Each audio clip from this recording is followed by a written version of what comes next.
Hello student, इस video में English medium में क्लास 12th के लिए सॉल्यूशन चैप्टर से mole fraction mole fraction topic का स्टडी करेंगे।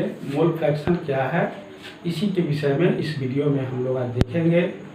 तो ये जो वीडियो होंगे इंग्लिश मीडियम वाले विद्यार्थी के लिए, ठीक है ना। मोल फ्रैक्शन क्या है? मोल फ्रैक्शन को हिंदी में हम लोग मोल प्रभाज, मोल अंश के नाम से जानते हैं।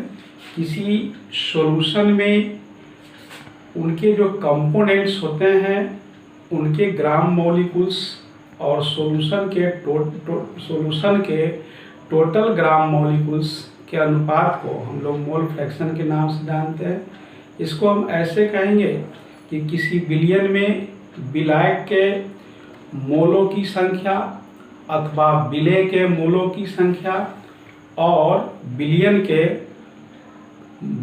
के मोलों के कुल संख्या के अनुपात को हम मोल फ्रैक्शन के नाम से जानते हैं।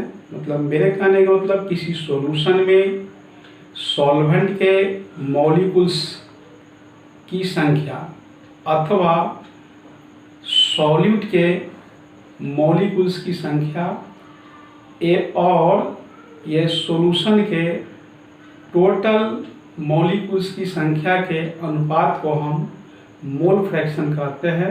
मोल फ्रैक्शन को स्मॉल x से सूचित किया जाता है और किसी भी सॉल्यूशन में उनके कंपोनेंट मतलब सॉल्वेंट एवं सॉल्यूट के मोल फ्रैक्शन का सम जो है 1 के बराबर होता है, ठीक है ना। तो फिर से इसको हम लोग समझे। ये जो सॉल्यूशन होता है, ये सॉल्यूशन में दो चीज़ मुख्य रूप से होते हैं, एक सॉल्वेंट होते हैं, एक सॉल्यूट होते हैं। तो सॉल्वेंट के नंबर ऑफ ग्राम मॉलिक्यूल और सॉल्यूट के number of gram molecule and total number of gram molecule of solution के रेशियो को हम मोल फ्रैक्शन कहेंगे। मोल फ्रैक्शन को स्मॉल x से सूचित करेंगे। इसको हम इस तरह से डिफाइन करेंगे, एक्सप्लेन करेंगे। लिखेंगे in solution the ratio of number of gram molecule of solvent और number of gram molecule of solute and total number of gram molecule of solution is known as mole fraction. It's denoted by x. The sum of mole fraction of component is equal 1. मतलब किसी billion में विलायक के ग्रामाणु की संख्या अथवा विलेय के ग्रामाणु की संख्या और बिलियन के कुल ग्रामाणु की संख्या के रेशियो को, अनुपात को हम मोल फ्रैक्शन कहते हैं। मोल फ्रैक्शन को स्मॉल x से सूचित किया जाता है और किसी बिलियन में उनके कंपोनेंट के मोल फ्रैक्शन का सम 1 के बराबर होता है।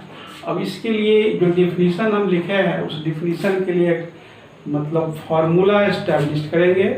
इसके लिए हम लोग सॉल्वेंट के ग्राम मॉलिक्यूल्स, सॉल्यूट के ग्राम मॉलिक्यूल्स, सॉल्यूशन के ग्राम मॉलिक्यूल्स, सॉल्वेंट के मोल फ्रैक्शन और सॉलिड के मोल फ्रैक्शन के लिए कुछ मान लेते हैं। जैसे यहाँ पर हम ये लिखा है let number of gram molecule of solvent equal capital N। मतलब माना कि विलायक के ग्रामाणु की संख्या कैपिटल N। इसी तरह से number of gram molecule of solute equal small n। मतलब विलेय के ग्रामाणु की संख्या स्मॉल n। आगे लिखा total number of gram molecule of solution equal capital N जो स्मॉल n। चूँकि सॉल्यूशन में सॉल्वेंट और सॉल्यूट दोनों होते हैं, इसीलिए हम लोग यहाँ पर सॉल्वेंट के ग्राम मॉलिक्यूल और सॉल्यूट के ग्राम मॉलिक्यूल को ऐड कर दिया, ठीक है ना। तो ये 3 चीज मान लिए। मतलब माना कि ये सॉल्वेंट के मोल की संख्या कैपिटल है, सॉल्यूट के मोल की संख्या स्मॉल है, इसीलिए सॉल्यूशन के मोल की संख्या स्मॉल है जो कैपिटल है। आगे हमने माना मोल फ्रैक्शन ऑफ सॉल्वेंट को x1 और मोल फ्रैक्शन ऑफ सॉलिड को x2। इस तरह से डेफिनेशन के आधार पर हम लिख सकते हैं mole fraction of solvent equal number of gram molecule of solvent by total number of gram molecule of solution. अब इसके लिए जो हम माना है टर्म्स उसको डाल देंगे। इसे मोल फ्रैक्शन ऑफ सॉल्वेंट के लिए मैंने x1 माना, x1 लिख दिया, इक्वल का चिन्ह है, इक्वल का चिन्ह दिए। फिर यहाँ पर है number of gram molecule of solvent, इसके जगह हम कैपिटल N लिख दिए, और total number of gram molecule of solution यहाँ पर है आपका कैपिटल N जो स्मॉल n, तो यहाँ पर लिख दिया कैपिटल N स्मॉल n। मतलब मेरे कहने का मतलब ये mole fraction of solvent x1 बराबर है capital N by capital N जो स्मॉल n, इसको हम फर्स्ट इक्वेशन माना। फिर मोल फ्रैक्शन ऑफ सॉलिड मतलब सेकेंड ये जो पार्ट्स है उसके मोल फ्रैक्शन के लिए हम लोग लिखा मोल फ्रैक्शन ऑफ सॉलिड बराबर number of gram molecule of solid by total number of gram molecule of solution. उसी तरह से ये मोल फ्रैक्शन ऑफ सॉलिड को x2 माना है तो x2 लिख देंगे, और number of gram molecule of solid को स्मॉल n से लिखा है, स्मॉल n लिखेंगे। Total number of gram molecule of solution capital N जो है स्मॉल n। तो इस तरह से x2 बराबर हो गया small n by capital N जो है स्मॉल n, ये सेकेंड है। इस तरह से ये सॉल्वेंट का मोल फ्रैक्शन बराबर है capital N by capital N जो है स्मॉल n, और सॉलिड का मोल फ्रैक्शन बराबर है small n by capital N जो है स्मॉल n। मैंने डेफिनेशन में बताया है कि इसी सॉल्यूशन में सॉल्वेंट और सॉलिड के मोल फ्रैक्शन का सम 1 के बराबर होता है, इसलिए हम लोग लिख सकते हैं x1 जो है x2 बराबर 1। मतलब सॉल्वेंट का मोल फ्रैक्शन जो सॉलिड के मोल फ्रैक्शन दोनों का जोड़फल 1 के बराबर होता है। तो इस तरह से ये हम लोग मोल फ्रैक्शन देखें। मोल फ्रैक्शन क्या है, तो किसी सॉल्यूशन में उनके कंपोनेंट के मोलों की संख्या और सॉल्यूशन के टोटल मोल की संख्या के रेशियो को हम मोल फ्रैक्शन कहेंगे। मोल फ्रैक्शन को 1 से सूचित करते हैं, और किसी भी सॉल्यूशन में उनके कंपोनेंट के मोल फ्रैक्शन का सम 1 के बराबर होता है। और इसके लिए हमको दो फार्मूला मिला। ये सॉल्वेंट के मोल फ्रैक्शन बराबर है मतलब capital N by capital N जो है स्मॉल n, और सॉलिड के मोल फ्रैक्शन बराबर है small n by capital N जो है स्मॉल n। ये जो फार्मूला दो प्राप्त हुए, इस फार्मूला के द्वारा हम किसी भी बिलियन का मतलब सॉल्यूशन के उनके अवयवी का मतलब जो है से मोल फ्रैक्शन को हम ज्ञात कर सकते हैं। इस पर एक न्यूमेरिकल भी हो सकते हैं। चलिए हम लोग तो न्यूमेरिकल इस पर देखते हैं।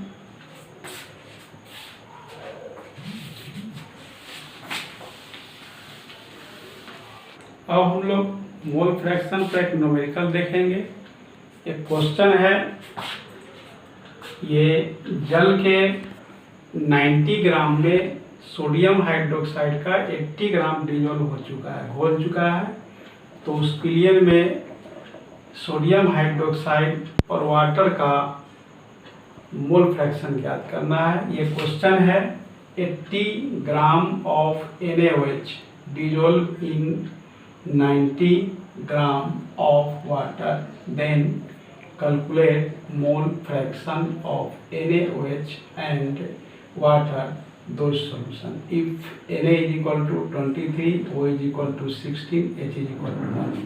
मतलब एक क्वेश्चन दिया हुआ है, वाटर के 90 ग्राम में सोडियम हाइड्रोक्साइड का 80 ग्राम डिजोल्व करके एक सॉल्यूशन बनाया गया। तो उस सॉल्यूशन में NaOH और वाटर का मोल फ्रैक्शन ज्ञात करना है, जबकि Na बराबर 23 है, O इज इक्वल टू 16 है, H इज इक्वल टू 1। सबसे पहले हम लोग वाटर और NaOH का ग्राम मॉलिक्यूल ज्ञात करेंगे, मतलब मोल की संख्या ज्ञात करेंगे। तो हम लोग लिखते हैं गिवन वेट ऑफ वाटर, मतलब जल की दी गई मात्रा इक्वल 90 ग्राम। क्वेश्चन से molecular weight of water, water का फार्मूला H2O होता है, हम इसका वेट ज्ञात कर लेंगे। H की जगह 1, इसके नंबर 2 हैं, 2 से मल्टीप्लाइड करेंगे प्लस 16 मतलब 18 ग्राम आता है। इस तरह से given mass 90 gram, molecular weight 18 gram.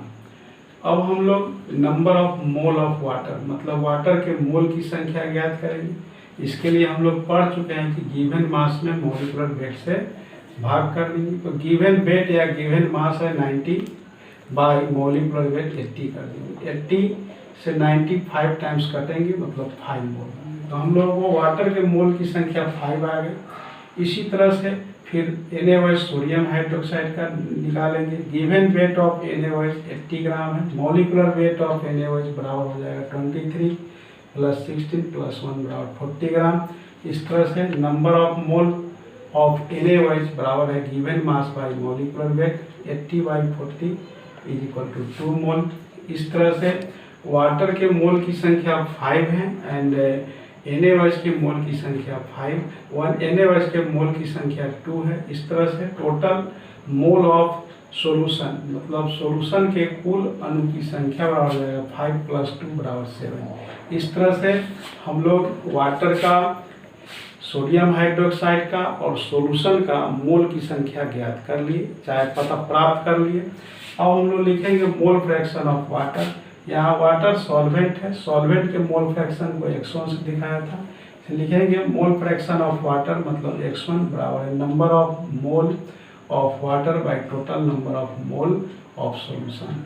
Number of mole of water आया है 5 लिखेंगे। सॉल्यूशन के टोटल मोल की संख्या 7 है, 5/7, मतलब ये वाटर के मोल फ्रैक्शन आपका आ जाएगा 5/7। एक आंसर हो गया।